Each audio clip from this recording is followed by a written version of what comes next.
Welcome back, ladies and gentlemen. So, this is going to be a quick recap first of our two right-hand rules. The first one's going to be talking about the force on an object, the force on an object in magnetic field.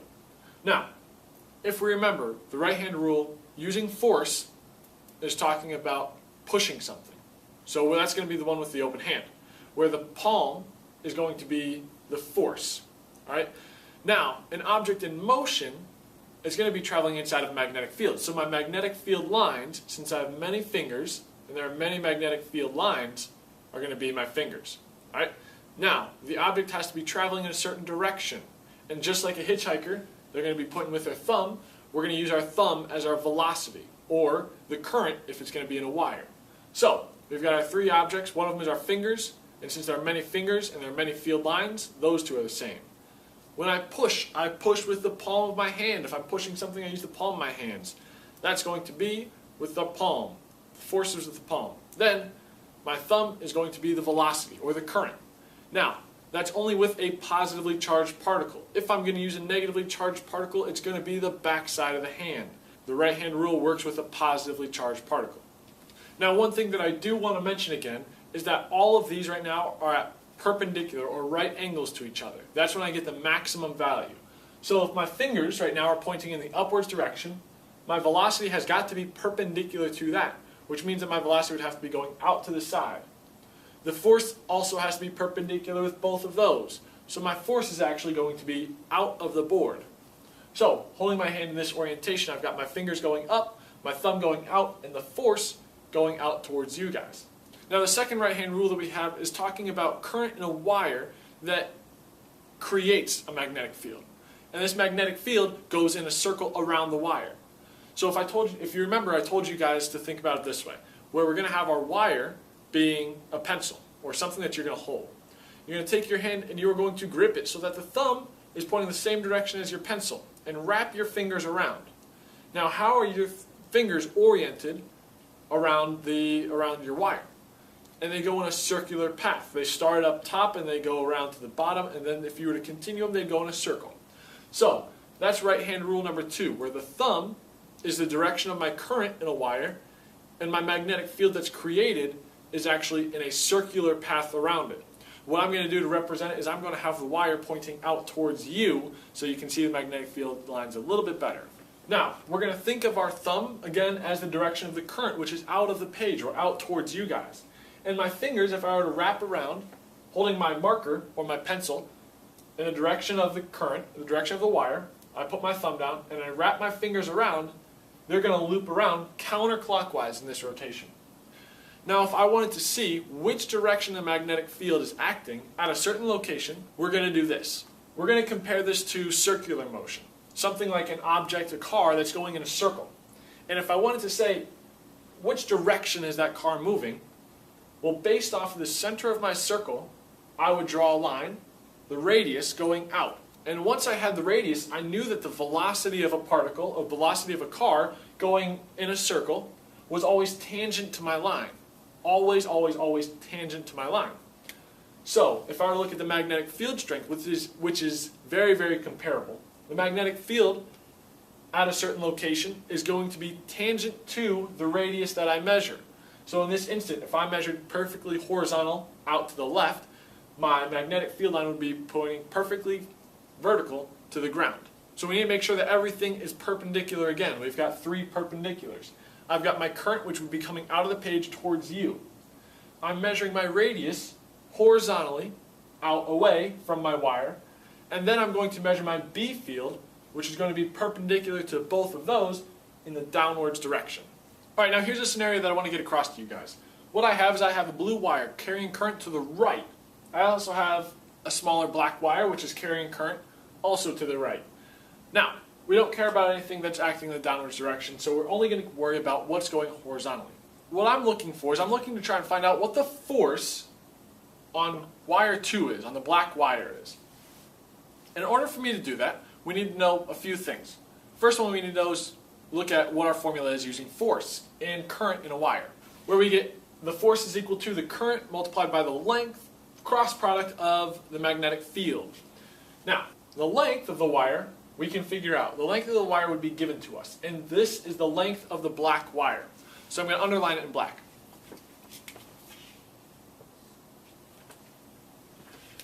The current is also going to be from the black wire. And this is how I'm going to relate it. Where we say charge multiplied by the velocity is current multiplied by the length, which is all based off of this one wire. If I had a charged particle moving in a line, and I surrounded that line in metal, it would turn it into a wire. So, this is all based off of the black wire. But the magnetic field was a magnetic field that was already there. So the magnetic field is actually caused by the blue wire. The blue wire is creating the magnetic field at this location. So my magnetic field is what was already there. If I didn't have my wire, my black wire here, I would still have a magnetic field in this location. If I wanted to find out what these values are, what the value of my magnetic field is, we know this formula to be the magnetic field is equal to mu naught over 2 pi multiplied by I over R. Looks like this. Now which current do I use and which radius do I use? Do I use the current of this I, of the black wire, or do I use the current of the blue wire? Do I use the radius of between the blue wire to the black wire, between the black wire to the blue wire, or the distance between here? Now, this magnetic field is created by what? Well, it's created based off of this wire. So if the current in this wire changes, my magnetic field strength changes. So it has to be the current of the blue wire. Now the radius that we're going to use, it doesn't matter if I go from the blue wire to the black wire to blue wire, they're the same, right? So the radius that I would use would end up being the distance between my top wire and my black wire, the horizontal black wire. Then all I would have to do is find out which direction is this magnetic field acting in, caused by the blue wire. And again, using our right hand rule, where my hand would rotate around, if I think my current is going horizontal to the right, I'm measuring vertical. Well, the last perpendicular motion that I have is either going to go into the board or out of the board. I've already gone in the X direction, I've already gone in the Y direction, now I need to go in the Z direction. So, if we think about it, we put our hands out and we rotate around, it ends up going into the board at this location. So I indicated that all of my current right now, or all of my magnetic field, is caused by the blue wire, so I put blue X's here. So, when we're solving for this type of equation, to try and find out how much force is being exerted, we're going to use the magnetic field caused by the top wire onto the bottom wire, and then we're going to use the current and the length of the bottom wire with the magnetic field caused by the blue. There's kind of a lot of switching back and forth that we're going to have to do in this. But we have to think the magnetic field was caused by the blue wire. Then we can use our current and our length of our bottom wire. Now, magnetic flux, what we also talked about, is talking about how many magnetic field lines do I have going through a certain area. And the way that I'm going to kind of represent magnetic flux is going to be using this small red ring. Now, if you look, you can kind of see probably 4 magnetic field lines pointing out towards you. So the magnetic field, the magnetic flux, would end up being the area which I can calculate based off of pi r squared, as well as the strength of my magnetic field. Now there's a few ways that I can change my flux. I can either change it by changing my magnetic field strength. If this is caused by a permanent magnet, all I would have to do is either move the magnet farther away, closer to it, or I could switch out the magnet. What I could also do is if this was caused by a current carrying wire, I could increase the current or decrease the current, bring it closer to the wire, farther away. Both of those would change my magnetic flux, my magnetic field. I could also change my area, and I can do that 2 separate ways. One of them is if I orient my ring into a separate way. If I were to turn my ring horizontal, so it's going parallel with my magnetic field lines out towards you, and my ring is also horizontal, there wouldn't be any flux, although now there is. So, changing the orientation of my ring would change my flux. The last thing I could do is I could change the size of my ring. And to show that, what I did was I took a small red ring, very small red ring. And if I were to put this up here, you would see that you can only see about 1 magnetic field line pointing through. So we have a few different ways that we can change our flux. But to be honest, to measure flux, really isn't the important part of what we're doing. The more important part is the change in flux. What happens if I change the flux? And what happens if I do it quickly or if I do it over a longer period of time? Now, if I change my flux, I end up creating this electromagnetic force, which is just a potential jump. Now, if I change my flux quickly, then I get a bigger jump than if I change it over a longer period of time. As well as there's one extra part to this. If I were to stack a bunch of rings on top of each other when I move it through, and all of these rings are connected, I create a bigger jump. So it's not just magnetic flux over time, it's also multiplied by how many loops can I make, how many loops are there. And we denote that by the capital letter M. I have a negative sign here, and the reason that I have a negative sign, if you remember back in class, is as I move something into a magnetic field, remember initially there's no magnetic field lines in there. And once I start to put some in there, we want to stay constant. We want to stay as the original. So it's going to try and go the opposite to try and balance it out. And this is what I mean. If I have a wire ring that enters into a magnetic field, which is all pointing away from you, into the board. Initially, I've got no magnetic field lines in here, and the ring is happy. As it goes in, I've now added something different.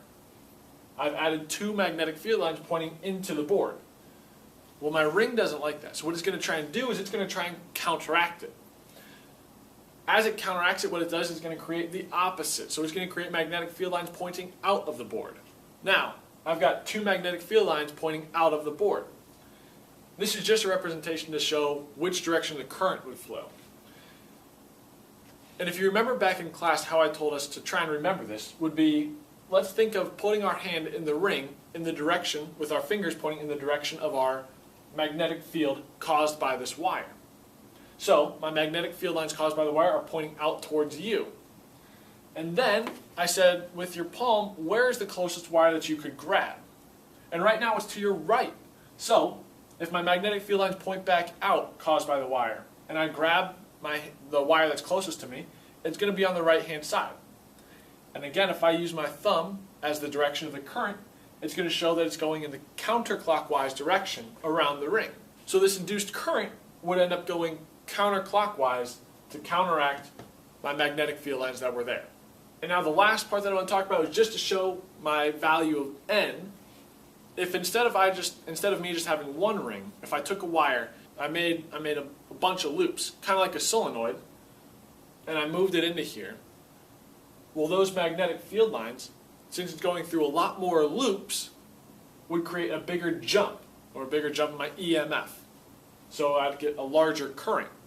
Now the last part that I want to hit on is talking about if I have a conducting wire, which is very long, and then I have a conducting bar on top of it. And this bar is movable. I can slide it along my wire U. Now, if I were to take this wire, or this bar, and I slid it, and I opened up or I took away space, how is that going to create this EMF? We can look at it 2 ways. One way is just like what we did before, where we had this formula, which the EMF is equal to the change in our magnetic flux over time. Because as I move out my bar, I end up changing, not the magnetic field, but I change the area, how much space is there being allowed. So as I pull it out, I open up more space. And depending on how long that takes me, is going to be giving me my EMF. But now let's kind of write out what our units are for our magnetic field, our area, and our time. More specifically, let's look at units for area and time, where I have area over time, same thing right here, is the same as meters times meters, or meters squared, length times width, over seconds. Well, what if I split one of these? What if I ended up creating where now I have meters over 1 multiplied by meters over seconds? This is where we get to our very last formula that we have, which is this, where now I have my magnetic field, which is still there, multiplied by a certain length times its velocity. Well, now this length, is this length the length that I change my distance? Or is this length the height of the bar length? And if we think which one of these meters is going to be going with meters per second, turning into a velocity, well, I'm not changing my height by a certain speed, I'm changing my width by a certain speed. So, in actuality, this meter, the one that's connected with the meters per second, is going to be going out horizontally. So the length that I have has to be the vertical set from the meter. So this is going to be the meter vertical, or the movable bar height, and then how fast it's moving is going to be my meters per second, the velocity. I also wanted to point out one similarity, where if I have a box, a metal box, that enters into a magnetic field, we can do the same thing where I have velocity of the object moving horizontally, and if I know the length or how high it is, I know the magnetic field, I can use that same formula. Instead of using the change in flux over time, I can use BLV to find my voltage difference. But I cannot use that with a circular ring. The reason I cannot use that is because this requires a perfect height and width, or a box shape. If I were to draw a box around my circle, I would still have gaps. I would have these open spaces right here. That would be unaccounted for. So, if I have a ring entering into a magnetic field, I have to use my change in flux over my change in time. But if I have a square ring that enters into our magnetic field, I could use BLV. We just have to make sure we make note that a circular ring we cannot use BLV.